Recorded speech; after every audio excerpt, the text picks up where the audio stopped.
रात की तन्हाई गहरी होती जा रही थी।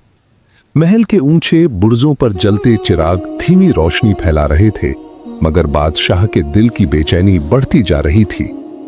वह आरामदायक बिस्तर पर लेटा था, मगर नींद उसकी आंखों से कोसों दूर थी। हर तरफ सन्नाटा था, मगर उसके दिल में अजीब सी बेचैनी थी, जैसे कोई उसे पुकार रहा हो, जैसे किसी की आवाज उसके कानों तक आ रही हो। अचानक उसकी आंखें बंद होते ही मंजर बदल गया। वह एक सुनहरे बाग में खड़ा था।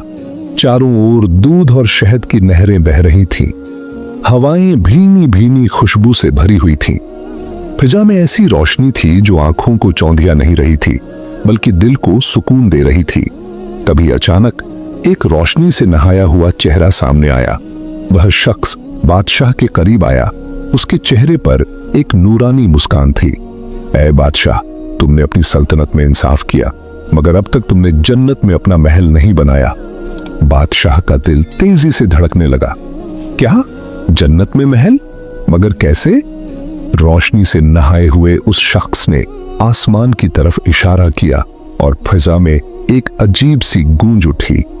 तुम्हें किसी ऐसे शख्स की मदद करनी होगी जो बेसहारा हो, और बदले में अल्लाह तुम्हें जन्नत में एक शानदार महल अता करेगा। यह कहकर वह शख्स गायब हो गया। बादशाह घबरा कर उठा। उसका दिल तेजी से धड़क रहा था।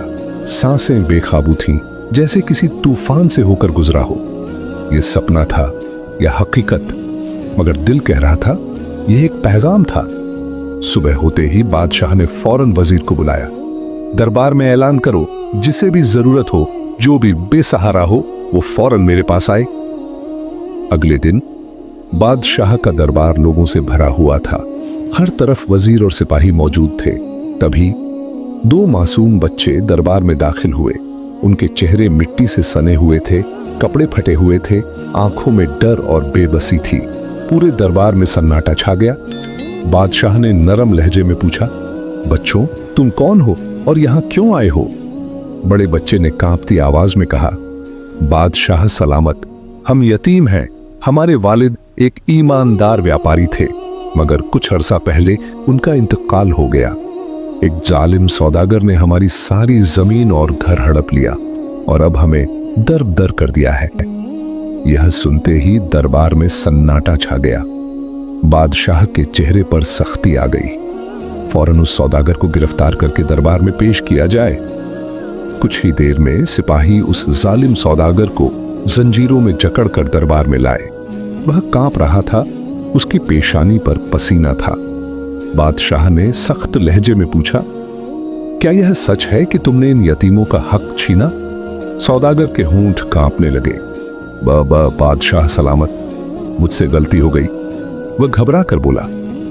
बादशाह की आंखों में गुस्से की आग जल उठी। उसने अपनी तलवार म्यान से निकाल ली। जिसने यतीमों का माल खाया वो दुनिया और आखिरत में तबाह हो जाएगा। मैं हुक्म देता हूं कि इन बच्चों की जमीन और जायदाद फौरन वापस की जाए और सौदागर को ऐसी सजा दी जाए कि दूसरों के लिए इबरत बन जाए। यह सुनते ही दरबार में मौजूद हर शख्स ने अल्लाहू अकबर का नारा लगाया। सिपाहियों ने जालिम सौदागर को खींचकर बाहर ले जाना शुरू कर दिया। उसकी चीखें दरबार में गूंज रही थीं, मगर इंसाफ हो चुका था। जब यतीम बच्चों को उनका हक वापस मिला तो वो रोते हुए बादशाह के कदमों में गिर गए। बादशाह सलामत, आपने हमारा घर वापस दिलवा दिया। अल्लाह आपको जन्नत में महल अता करे। यह जुमला सुनते ही बादशाह चौंक गया। जन्नत में महल?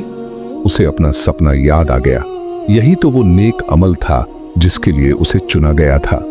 उसने आसमान की तरफ देखा और धीमे से कहा, ऐ अल्लाह, अगर मैंने वाकई इन यतीमों का हक अदा कर दिया है तो मुझे वो जन्नत का महल अता कर दे जो तूने मुझे सपने में दिखाया था। उसी रात बादशाह ने फिर वही सपना देखा, मगर इस बार वही नूरानी चेहरे वाला शख्स आया, मगर इस बार उसकी मुस्कान और ज्यादा रोशन थी। ऐ बादशाह, आज तुमने अपना जन्नत का महल बना लिया, मुबारक हो।